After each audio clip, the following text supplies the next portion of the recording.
ప్రభువు నందు ప్రియులారా, బాగున్నారా? ప్రభువు అయిన యేసుక్రీస్తు నామములో మీకు వందనములు, శుభములు తెలియజేస్తూ ఉన్నాను. ప్రతిదినము మీ కొరకు ప్రార్థిస్తున్నాను. పరిపూర్ణమైన ఆరోగ్యము, ఆశీర్వాదములను దేవుడు మీకు, మీ కుటుంబమునకు అనుగ్రహించును గాక. ప్రియ సోదరి సోదరులారా, ఈరోజు మన పాఠము రోమీయులకు రాసిన పత్రిక 10వ అధ్యాయము 1వ వచనం నుండి 21వ వచనం వరకు గల ప్రాముఖ్యమైన సంగతులను గూర్చి విందాం. శ్రద్ధగా వినండి.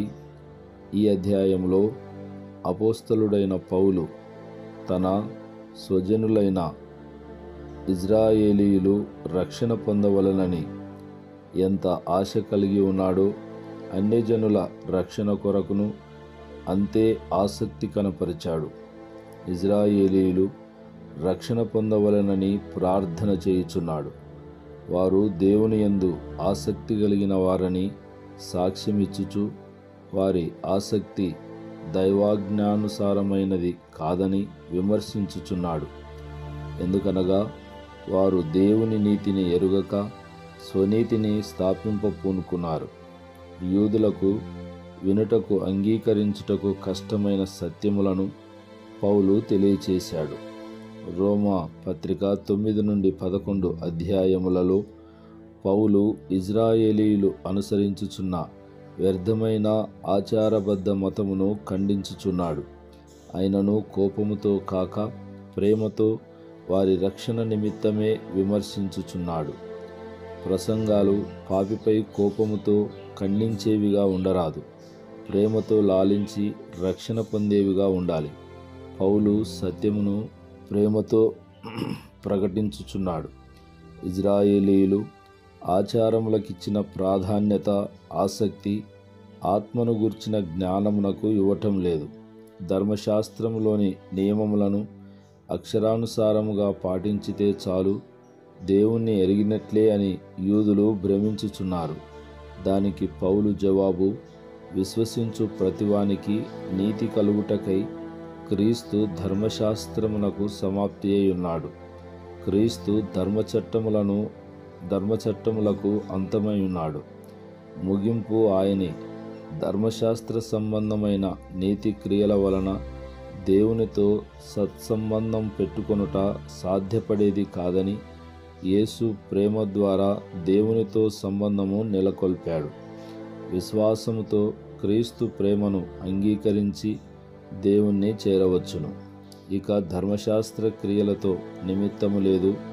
పౌలు తన వాదనను బలపరుచుకొనుటకు లేవియకాండం 18వ అధ్యాయం 5వ వచనమును ప్రస్తావించి, ధర్మశాస్త్ర మూలమగు నీతిని నెరవేర్చువాడు దాని వలననే జీవించును, కానీ అలా జరుగుటలేదని పౌలు యొక్క అభిప్రాయం. తర్వాత ద్వితీయోపదేశ కాండం 30వ అధ్యాయము 12-13 వచనములను ప్రస్తావించి, వాక్యము నీ యొద్దను, నీ నోటను, నీ హృదయములోనూ ఉన్నదని తెలుపుతున్నాడు. కనుక మన నీతి క్రియల వలన గాని స్వప్రయత్నం వలన గాని క్రీస్తును ఈ లోకములోనికి తీసుకుని వచ్చుట గాని లేదా మృతులలో నుండి బ్రతికించుట గాని సాధ్యపడదు. మన ప్రయత్నముల వలన మంచిని సాధించలేము. అది దేవుడు క్రీస్తునందు అనుగ్రహించాడు. దానిని విశ్వాసముతో అంగీకరించుటయే ప్రధానం. 9-10 వచనములలో క్రైస్తవ విశ్వాసమునకు ప్రధానమైన అంశములు ప్రస్తావించబడినవి. యేసు ప్రభువని నీ నోటితో ఒప్పుకోవాలి. గ్రీకులో ప్రభువు అను పదమునకు కురియస్ అనే మాట వాడబడింది. దీని భావము, ఇది సాధారణంగా ఇతరులను గౌరవించుటకు, అయ్యా, అయ్యగారు అని సంబోధించుటను సూచిస్తుంది. రోమా చక్రవర్తికి ఈ పదము వాడబడింది. ఆ దినములలో గ్రీకులు తమ దేవతలకు కూడా వాడిన పదం ఇదే. పాత నిబంధనలో యెహోవాకు ప్రభువు అని వాడబడింది. కనుక క్రీస్తును ప్రభువు అని అంగీకరించుట అంటే ఆయనే చక్రవర్తి, అంతకు మించి దేవుడు అని ఒప్పుకొనుటయే. దేవుడు మృతులలో నుండి ఆయనను లేపనని హృదయమునందు విశ్వసించాలి, అనగా క్రీస్తు సజీవుడని నమ్మాలి. హృదయములో విశ్వసించుటయే కాదు, పెదవులతో ఒప్పుకోవాలి. అప్పుడు రక్షణ పొందుదువని పౌలు వివరించాడు. ప్రియ సోదరి సోదరులారా, యూదులకు ఈ వాదమంతా అంగీకృతం కాదు. అంత మాత్రమే కాక విశ్వసించు వారందరూ అన్యజనులు కూడా దేవుని చేరుదురని, రక్షణ పొందుదురని పౌలు చెప్పటం యూదులకు ఎంతమాత్రమూ ఇష్టం లేదు. రక్షణ వారికి మాత్రమే పరిమితం కావాలి. దేవుని వాగ్దానములలో అన్యజనులు తమతో సాటి వారసులు కావటానికి వీలు లేదని వారి వాదన. దానికి పౌలు యూదుడని, గ్రీసు దేశస్థుడని భేదం లేదు, ఒక ప్రభువే, యేసుక్రీస్తే అందరికీ ప్రభువై ఉన్నాడు. తనకు ప్రార్థన చేయు వారందరి ఎడల కృపచూపుటకు ఐశ్వర్యవంతుడై ఉన్నాడని అపోస్తలుడైన పౌలు గారు 10వ అధ్యాయం 12వ వచనంలో స్పష్టంగా జ్ఞాపకం చేస్తూ ఉన్నాడు. దేవుని కృపను కేవలం యూదులకు మాత్రమే పరిమితము చేయదగినది కాదు, అది సకల విశ్వాసులకు సమృద్ధిగా అనుగ్రహించబడింది. ప్రభువు నామమున ప్రార్థన చేయువాడు ఎవడో వాడు రక్షించబడును అని 13వ వచనములో స్పష్టపరిచాడు. కనుక ధర్మశాస్త్ర నియమములను మీరు ప్రాణాధారముగా భావించక క్రీస్తునందు విశ్వాసముంచి రక్షణ పొందుకునమని పౌలు యూదులతో ప్రేమతో హెచ్చరిక చేస్తూ ఉన్నాడు. ప్రియ సోదరి సోదరులారా, పౌలు ప్రతివాది నుండి ఎదురైన ప్రశ్నలను ప్రస్తావించుచు వారు విశ్వసింపని వానికి ఎట్లు ప్రార్థన చేయుదురు, వినని వానిని ఎట్లు విశ్వసించుదురు, ప్రకటించువాడు లేకుండా వారు ఎట్లు విందురు అనే విషయమును పౌలు యెషయా గ్రంథం 52వ అధ్యాయం 7వ వచనమును ఆధారం చేసుకుని వివరిస్తూ ఉన్నాడు. కనుక క్రీస్తు సువార్తను ప్రకటించువారు ఎంత ధన్యులు, సువార్త ప్రకటించువారు లేరని మీరు తలంచవద్దు. యెషయా ముందుగానే తెలియచేశాడు. ఇప్పుడు క్రీస్తు సువార్త ప్రకటించుటకు మేము ప్రయత్నిస్తున్నాము, మీరు విని అంగీకరిస్తే రక్షణ పొందుదురని వివరించుచున్నాడు. ఈ వాక్య భాగంలో పౌలు ఇజ్రాయేలీయుల అవిధేయతను స్పష్టంగా జ్ఞాపకం చేస్తున్నాడు.